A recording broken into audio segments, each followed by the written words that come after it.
Hi, everybody. We're back. I'm George Mossey. I'm here with Marshana Dahlia. This is part two, the 90 Day Fiancé podcast. And we are going to jump back in and we're going to talk about the pregnancy announcement that happened last night on the show.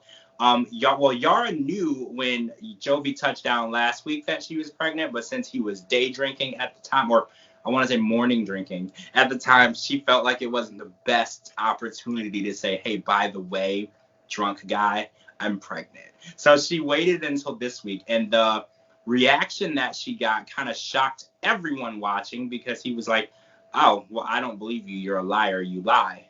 And then when he got home, he made her take 3 tests, is what I counted, and he watched her as though he was a parole officer. So how do you feel about that? Okay, first of all, when your lady's telling you that she's pregnant, it's kind of a special moment. You kind of really want to check your cynicism at the door. In Joey's defense, I give him this much credit because he said that there was a time where she kind of like joked with him before that she was pregnant and she wasn't, and then she said later on that she wasn't. And so there's some confusion with that. But either way, he's like, I don't know, she came to the States and she got pregnant so fast. I mean, do we all not know by now that all it takes is one time, and somebody can be pregnant? So I wish he were a little bit more empathetic to her, particularly because they did have that miscarriage where she was stuck in Albania. And it's a sensitive subject, and I feel like he should have met the whole experience with like a lot more joy and exuberation to celebrate, this pregnancy after a previous loss. So I'm Team Yara. I gave you this much credit though, Jovi, but I am Team Yara. I mean, I wouldn't go as far to be Team Yara. She can be a little Natalie-ish at times. She's something else. But I think that Jovi definitely dropped the ball. He almost made her feel bad for getting pregnant because he's like, oh, well, you just got here and we haven't been here that long. And I felt like he took no responsibility for the situation, and I didn't like that because he made it seem like she got herself into this situation while he was at work. That was the idea that I felt, and I was like, Howard, how do you figure? She literally knows no one but your mom. But last time I checked, it takes 2 people to get pregnant. I mean, that's all I know. I mean, I don't know much.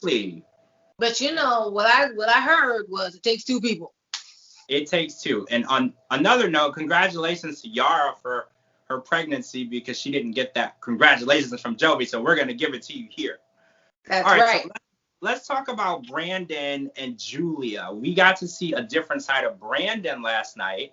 He went and met with his parents who were eating at a restaurant, and he told them that he was moving out, only to get the reaction of his mother completely freaking out, bursting into tears, literally going ballistic.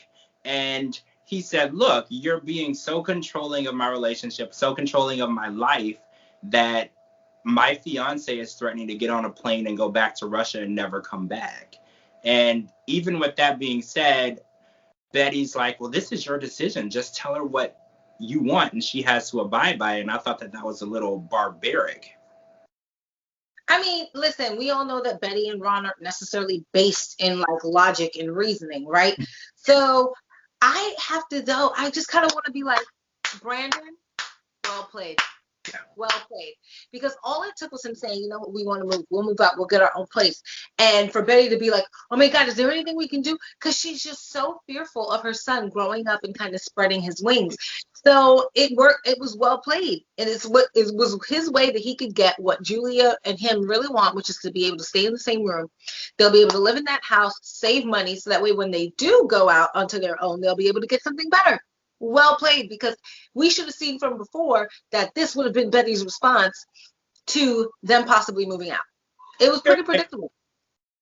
Well, Dawn's reaction was a little bit more disturbing because when Betty said that she would consider them sleeping in the same bed, Dawn kind of said, look, I'm not compromising. And he kind of shushed his wife, which bothered me a bit because, this is a family situation and everyone should have a voice. There shouldn't be one person who has a voice and makes all the decisions in the house. No household works that way. And I didn't like the way he kind of he devoiced her. He took away her voice. He didn't let her have an input. And what really bothered me after the meeting is Brandon went to Julia at the pool hall and started telling her all these things that were going to happen before they actually were agreed upon. When he left that restaurant with his parents, the situation was where they left it is, we'll discuss this and we'll try to meet somewhere in an agreement. No agreement took place, but he went to the pool hall and he told Julia, oh, no more caring for animals. You can sleep in the same room as me. There'll be no more chores and responsibilities. And I didn't hear anybody agree to any of those terms. Neither did I. I mean, you can clearly see that he's is caught between a rock and a hard place, but at many times I feel like he just embellishes the truth just to get what he wants from Julia, you know, and he's not necessarily being honest or genuine. So I, can't tell you young people what to do with your lives, but Julia sleep with one eye open. I don't trust it at all. I feel like, I think Brandon, he likes to tell one lie to cover his last lie. And then when the last lie comes out, he's telling another lie. And at some point, I hope Julia can see through all the lies. Because every time she decides it's time to go, it's time to hop on that plane, he's going to lie. And he's going to say, oh, well, things will change. We'll get an apartment. Not. Things will change. You can stop caring for the animals. Not. It's never any actual change. So I just hope that he actually starts telling her the truth. Because if you're going to get married, you can't lie to your wife every time there's an issue. Sometimes the hard issues have to be discussed. That's what communication is. You can't just lie and hope the problem doesn't reemerge, because it definitely will. Yeah, I agree. All right, guys, let's talk about Stephanie and Ryan. This was my favorite part of the show last night. So Stephanie, we saw last week they went out to dinner where she gave Ryan her mother's wedding ring to propose to her, which Ryan didn't seem like he wanted to do. But this episode, we see them wake up the next morning, and it turns out it's been 10 months since they've seen each other. And Stephanie is angry that Ryan didn't in the least bit touch her in any way.